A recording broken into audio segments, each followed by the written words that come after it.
Shalom, shalom, peuple de Dieu. Nous nous retrouvons aujourd'hui pour la suite de notre message sur l'influence du passé. Voilà, j'espère que celui de la dernière fois nous a fait du bien. On va poursuivre et essayer de terminer aujourd'hui avec la servante de Dieu, prophétesse Sandra Beugri. Seigneur, nous voulons te rendre grâce. Merci Seigneur de permettre que la deuxième partie de ce message-là puisse encore faire du bien à quelqu'un, puisse encore Seigneur nous aider à te confier, à abandonner notre passé à ton pied et à te laisser nous libérer. Bénis ta servante qui va apporter ce message-là au nom de Jésus. Amen, amen. On laisse la place à la prophétesse de l'Éternel. Les blessures de l'âme, l'humiliation. Elle apparaît, on voit, hein, on est dans la période de naissance, nourrisson, la petite enfance. Là, pour l'instant, on n'a pas dépassé 5-6 ans. Donc, c'est vraiment la toute petite enfance. Elle apparaît donc entre 1 à 3 ans. Elle est éveillée par un parent qui va, comment je vais dire ça, rabaisser l'enfant. Il y a un sentiment d'être rabaissé, un sentiment d'être critiqué, d'être comparé. Ah là là là là.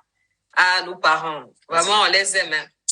Mais nos parents, là, franchement, ah là là, je me souviens plus de toutes les fois que j'ai entendu, mais lui, il va en baxer. Toi, tu n'es pas bonne. Toi, tu vas décrocher. Toi, tu vas aboutir à rien. Toi, parce que, à un moment donné, j'ai décroché de l'école. Voilà. En 3e, j'ai décroché de l'école.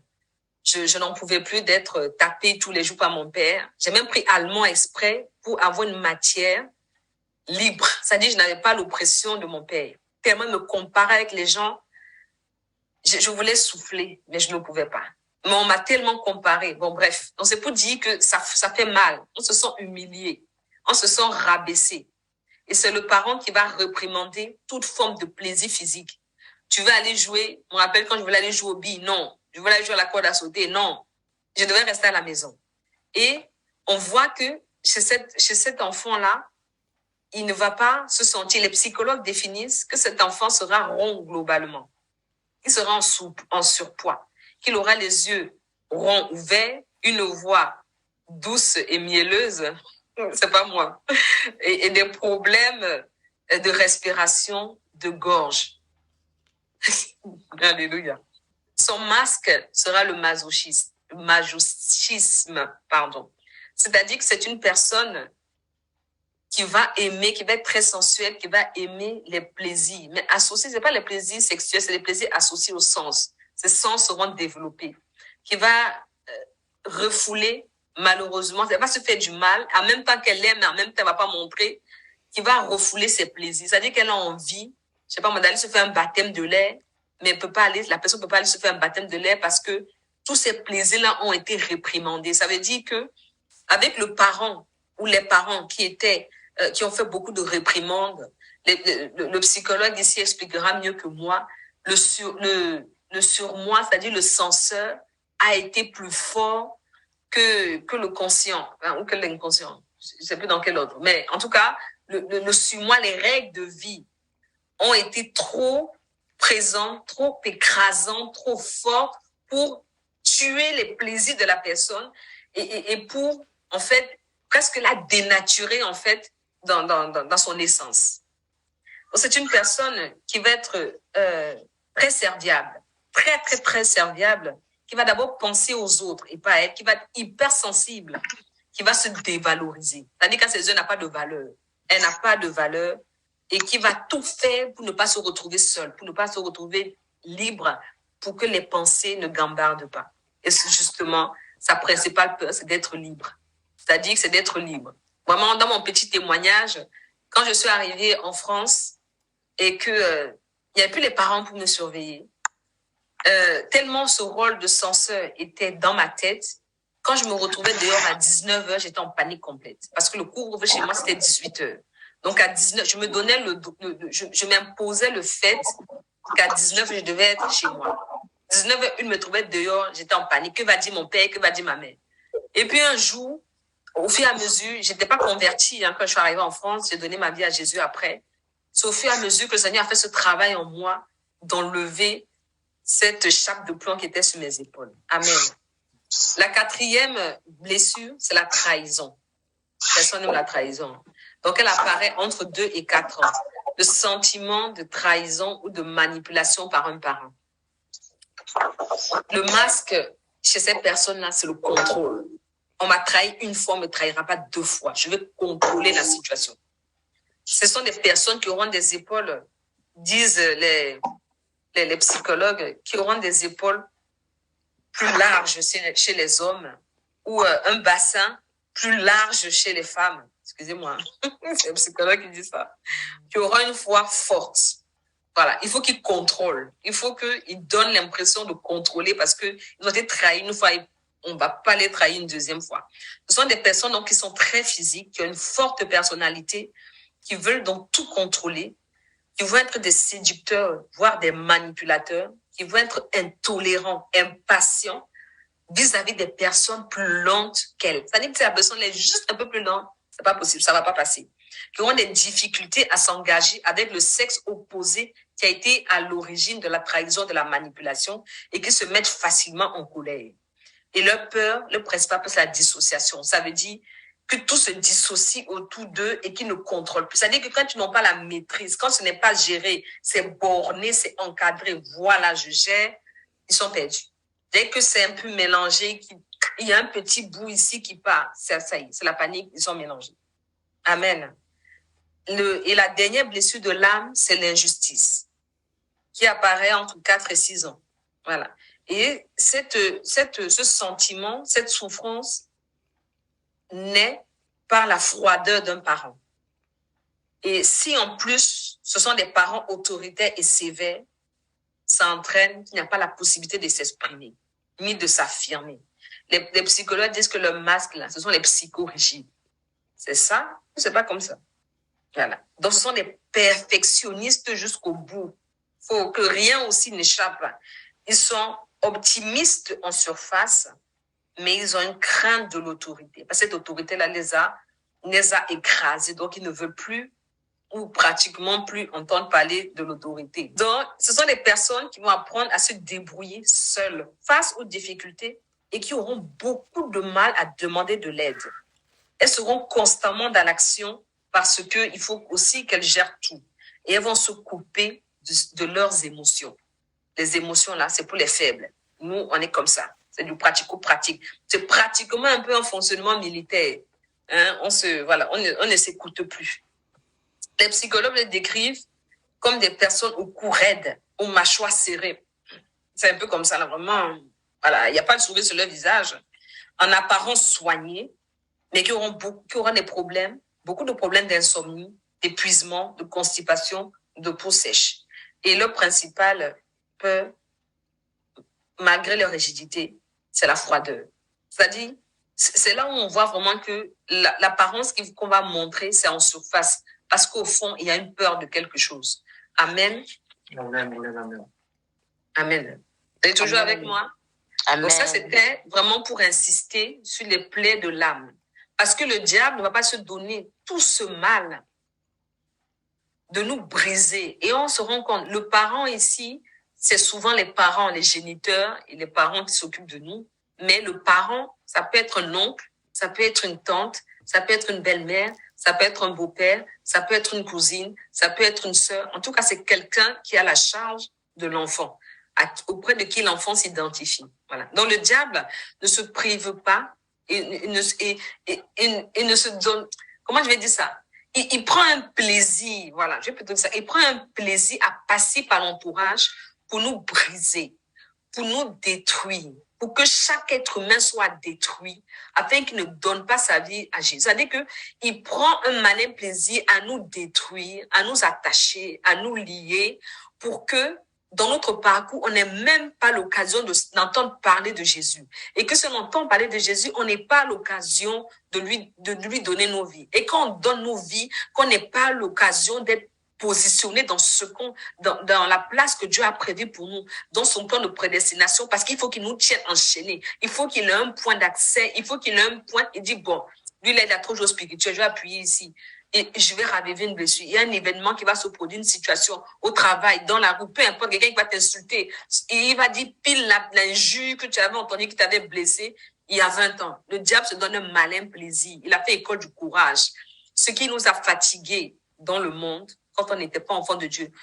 Si on ne donne pas ça au Seigneur comme un fardeau qu'on décharge à ses pieds, ça va nous fatiguer, même étant enfant de Dieu. On sera sauvé, mais ça va nous fatiguer et ça peut même nous empêcher de nous positionner dans le plan de Dieu et d'accomplir ce pourquoi il nous a fait naître. Que l'on soit né parce que les parents nous ont cherché, que l'on soit né par hasard, toute naissance est voulue de Dieu et est bénie de Dieu. Amen. Amen. Donc, grâce soit rendue à notre Sauveur qui est venu pour nous soigner, pour nous guérir de toutes ces blessures et de leurs répercussions sur notre être entier. J'ai parlé du corps vite fait, mais de nombreuses maladies, aujourd'hui, que ce soit les cancers, les AVC, etc., trouvent leur source dans les blessures de l'âme. Que le Seigneur nous préserve. Amen. Jésus lui-même, notre Sauveur, a connu les 5 blessures. Jésus a été rejeté. Ah là là là. Gloire à ton nom, Seigneur. Jésus a connu l'humiliation. Jésus a connu la trahison. Jésus a connu l'injustice. Jésus a tout connu pour nous. Jésus a connu tout cela pour que, en nous approchant de lui, nous puissions trouver la guérison de nos blessures au travers de son sacrifice, de sa mort et de sa résurrection. Amen. Amen, amen. Un grand amen. Vraiment, on va bénir notre Seigneur Jésus qui a accepté, qui a quitté son statut d'égal à Dieu, qui s'est revêtu d'une chair humaine, qui a appris l'obéissance. Quand je parle de chair, là, c'est le corps, c'est nerf, artère. Qui a appris, la Bible dit dans Philippiens qu'il a appris l'obéissance jusqu'à la mort, virgule. C'est-à-dire qu'il a appris l'obéissance jusqu'à ce qu'il meure d'abord, jusqu'à ce qu'il connaisse la mort comme un être humain, mais virgule à tout son sens, jusqu'à la mort de la croix. C'est-à-dire que l'apôtre Paul, quand il parle, il dit, Christ, égal de Dieu, a quitté son trône. Il n'a pas considéré ça comme une proie. Lui-même, il s'est donné. Il a accepté de venir dans une chair d'homme. Il a accepté d'avoir un début en tant qu'être humain et d'avoir une fin en tant qu'être humain. Il a accepté de mourir, virgule. Et il est mort de la mort humiliante. De la mort humiliante d'être crucifié. Et d'être crucifié encadré par 2 brigands, par 2 voleurs, par des gens qui avaient fait des bêtises. Et même plus encore, il a été trahi par les siens. Quand ils ont dit libérer Barabbas, Jésus a connu l'abandon, la trahison, il a connu l'abandon du Père, le rejet des siens. Tout ça pour connaître. C'est pour ça que la Bible dit que Christ a tout vécu sur la terre sauf le péché, qu'on peut se confier en lui. Alléluia, il le mérite, il en est digne. Amen. Donc, on revient à notre passage, Ésaïe 61, verset 2, cette fois-ci. Vous êtes toujours avec moi? Amen. Donc, Ésaïe 60, au 61, verset 2 nous dit, donc c'est la suite, pour publier une année de grâce. Donc, le Seigneur est venu pour nous publier une année de grâce. Un jour dans ses parvis vaut 1000 ans. Maintenant, imaginons une année de grâce. C'est-à-dire que le Seigneur prend le temps pour nous. Il prend le temps de faire ce qu'il a fait pour que nous soyons heureux en lui. Pour donc publier une année de grâce de Yahweh et le jour de vengeance de notre Elohim. Ah, vengeance là, c'est pas contre la chair et contre le sang, hein. Non, non, non, non, non. Nous, on doit prier pour eux, pour que eux, ils parviennent à la connaissance. Nous, on doit pardonner à ces personnes. Parce que ce que je n'ai pas dit, et ce que je vais dire après, c'est que pour guérir, il faut pardonner. Pour guérir, il faut pardonner. Alléluia. Si on ne pardonne pas, on ne peut pas guérir. Même si les parents ou la personne qui a été l'objet de la souffrance n'a jamais demandé pardon et ne compte jamais nous demander pardon, nous, on a le devoir de pardonner. Pardonne nos offenses comme nous aussi, nous pardonnons à ceux qui nous ont offensés, nous a appris Jésus dans la prière de notre Père. Alléluia. Donc, le Seigneur est venu pour publier un jour de vengeance de notre Elohim. Pas contre la chair et le sang, mais contre tous ceux qui ont fait des mauvaises actions. On connaît leur jour. Le jour est fixé, le jour est arrêté. Un jour, la mort, le séjour des morts, Satan et tous les anges déchus vont être jetés dans les temps de feu et de soufre. En attendant, ce jour de vengeance, ça ne nous appartient pas. Il appartient à notre Dieu. Nous, ce qu'on doit faire, c'est de nous réjouir parce que notre Dieu est venu. Jésus est venu pour faire ça. Alléluia. Il est venu pour consoler tous ceux qui mènent le deuil. Le deuil ici, c'est d'avoir perdu une partie de nous. Parce que quand on est blessé comme ça, on n'est plus intact. On n'est plus complet. On n'est plus entier. Il y a une partie de nous qui a été brisée. Une partie de nous qui est abattue. Une partie de nous qui est emprisonnée. Une partie de nous qui est captive. On n'est pas libre. Il y a quelque chose qui nous manque. Christ est venu pour ça. C'est d'accepter dans ce processus de consolation, de nous qui menons le deuil, d'accepter que le Seigneur cicatrise, qu'il cicatrise nos blessures. Et la cicatrisation, c'est ce que Jésus dit en Jérémie 30, au verset 12. Car voici ce que Yahweh déclare. Ta plaie est incurable. Ça veut dire aucun médecin, aucun psychologue, je bénis les psychologues, aucun psychiatre, personne sur la terre ne pourra guérir ta plaie.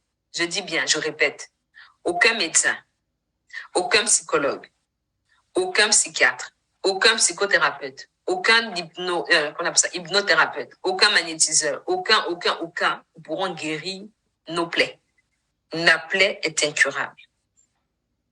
Ta blessure est très douloureuse, elle fait mal, elle pique. Ça fait mal, on ressasse, on y pense. Parfois, on met le couvercle dessus pour ne pas y penser, mais elle est douloureuse. Et il n'y a personne qui prenne ta cause en main. Il n'y a personne pour nous défendre. C'est-à-dire que Satan, là, il est content, il n'y a personne pour nous défendre. Il ne se trouve aucun remède pour ton ulcère. Voilà pourquoi, en dehors de Jésus, tout ce qu'on a pu vivre dans le passé, personne d'autre ne pourra nous en délivrer. En dehors de Christ, en dehors de celui-là dont j'ai dit qu'il est le lion de la tribu de Juda, celui qui brise ses ennemis, qui brise la nuque de ses ennemis par sa main, celui qui a le gouvernement sur ses épaules, l'admirable, le conseiller, le père d'éternité, El Gibor ou El Gibor. En dehors de celui-là, personne ne pourra nous soigner. Amen.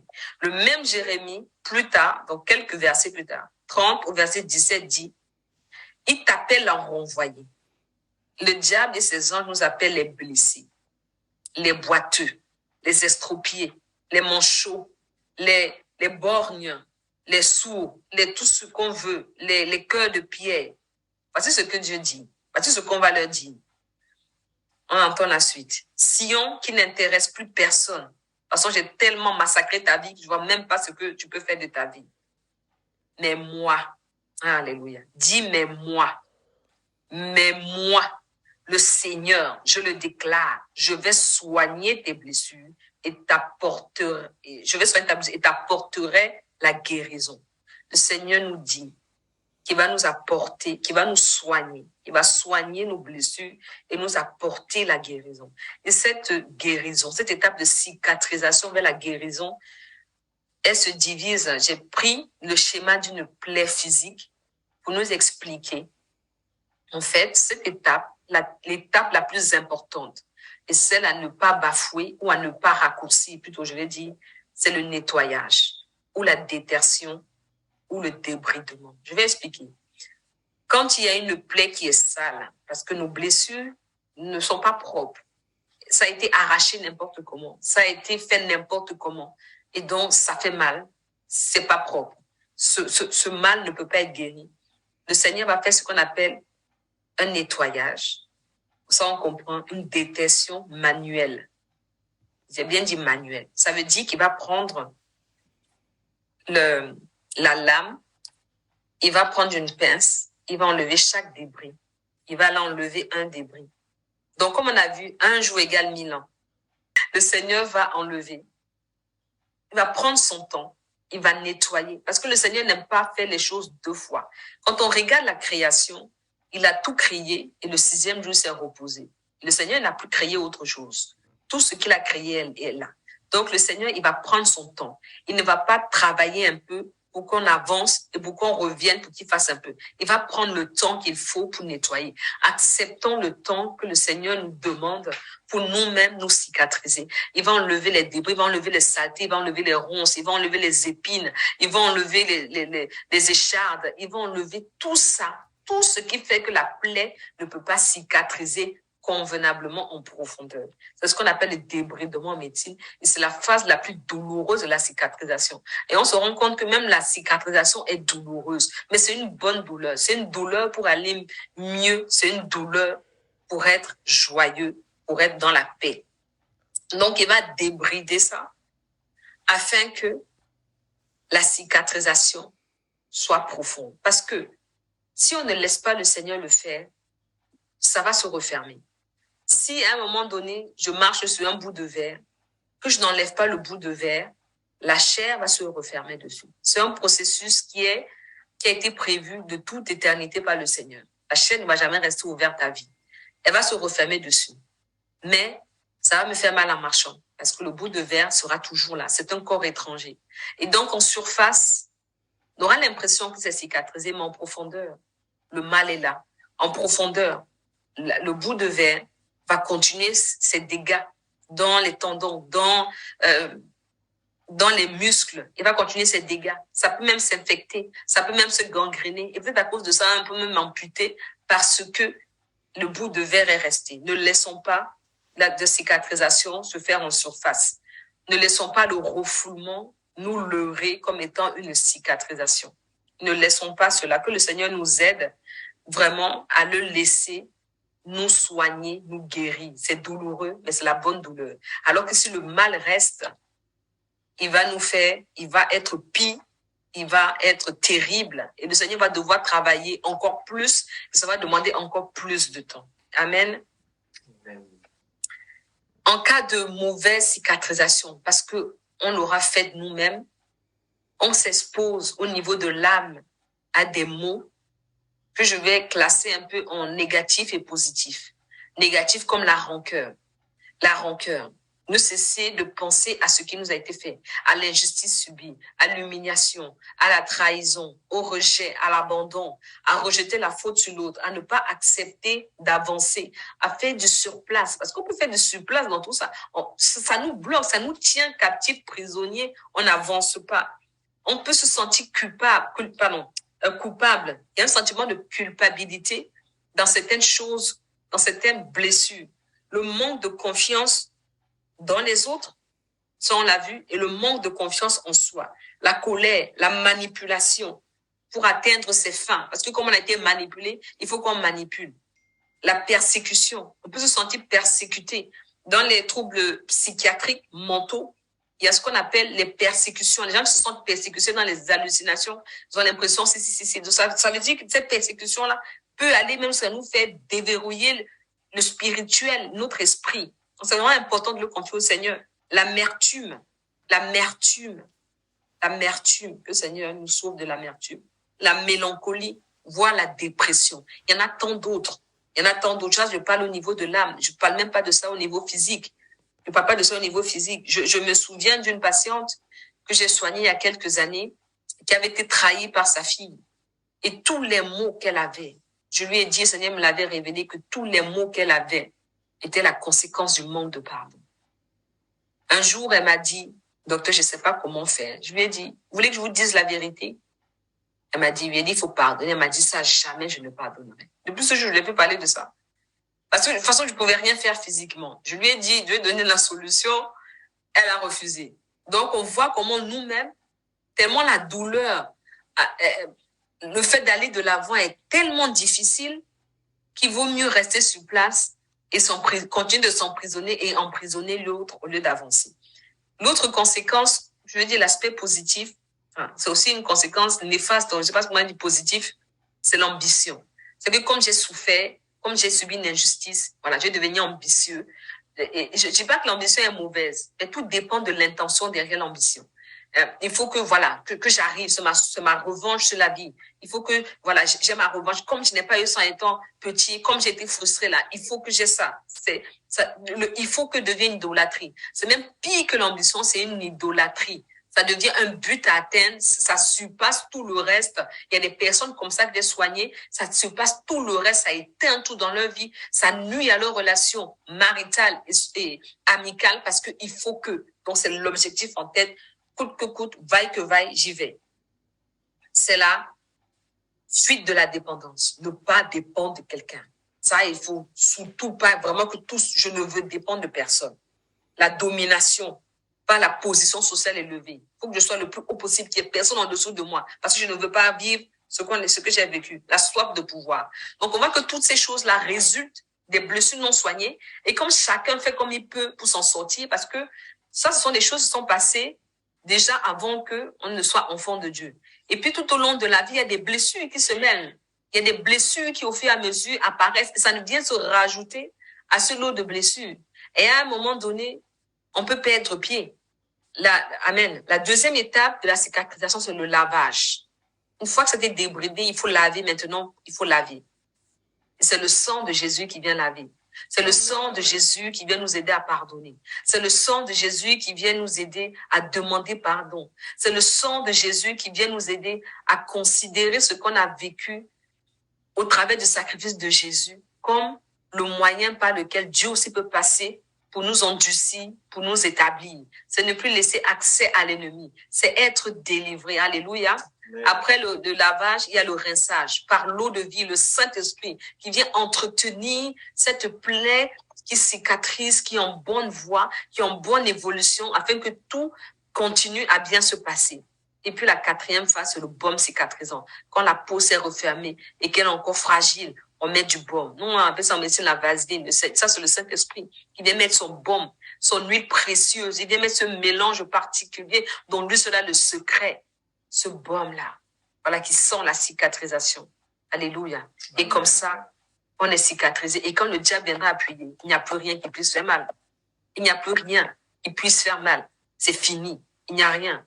Circule, il n'y a rien à voir. Amen. Et sur le plan familial, il vient briser tous nos liens.